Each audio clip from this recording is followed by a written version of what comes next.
कौरें दे वाली दे गुलामों मेरे नबी ने फरमाया जो गुनहगार बंदा मर के कबर दे विच जांदा है ते मेरी नबी ने फरमाया उन्होंने कबर दबांदी है, उन्होंने कबर इंज करके दबांदी होंदियां सजदियां सजियां ते खबियां पसलियां आपस दे अंदर मिल जांदियां ने, हड्डियां चूर चूर हो जांदियां ने। मेरे नबी ने फरमाया जो नेक बंदा मर के कबर दे विच जांदा है ते उन्होंने कबर किंज दबांदी है,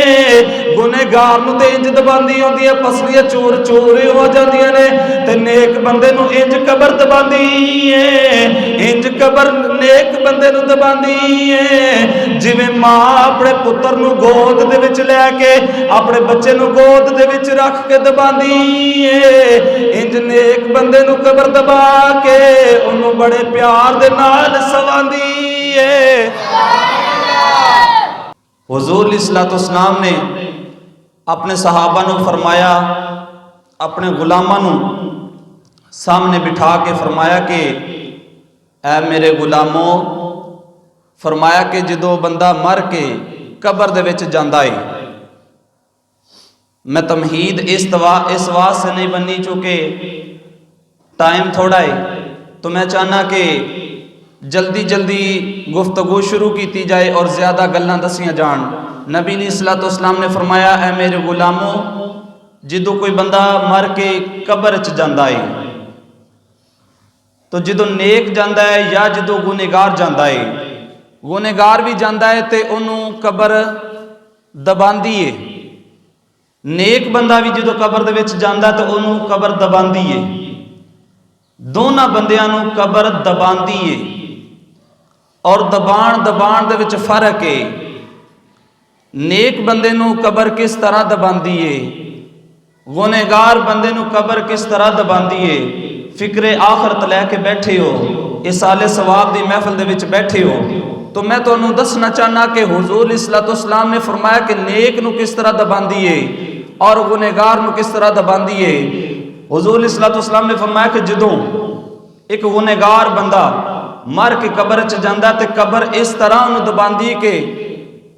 जो कबर दबांदी है तो उहदियां सजियां पसलियां अंदर हो जांदियां ने, खबियां पसलियां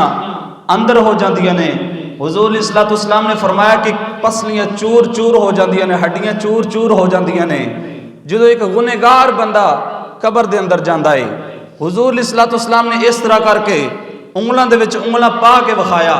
हुजूर अलैहिस्सलाम ने फरमाया जो गुनहगार बंदा कबर दे विच जांदा ते उन्होंने इस तरह कबर दबांदी कि जिस तरह आ उंगलां एक दूसरे दे विच मिल गईयां ने।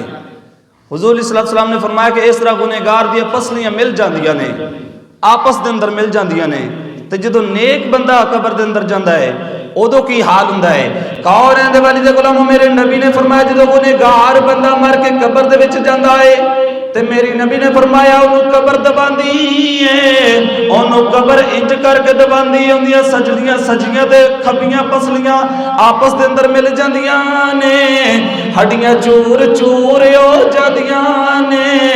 मेरे नबी ने फरमाया जो नेक बंदा मर के कबर दे विच जांदा है ते उन्होंने कबर किंज दबांदी है, गुनहगार नूं ते इंज दबांदी होंदी है पसलियां चूर चूर हो जांदियां ने, ते नेक बंदे नूं इंज कबर दबांदी इंज कबर नेक बंदे नूं दबांदी है जिवें मां अपने पुत्र नूं गोद दे विच लैके अपने बच्चे नूं गोद दे विच रख के दबांदी है, इंज नेक बंदे नूं कबर दबा के उन्होंने बड़े प्यार दे नाल सवांदी है। जिवें मां पुत्र नूं अपनी गोद दे विच रख के थापड़दी है ते थापड़ के सवांदी है, इस तरह कबर नेक बंदे नूं अपनी गोद दे विच लैके उन्होंने थापड़ के सवांदी है।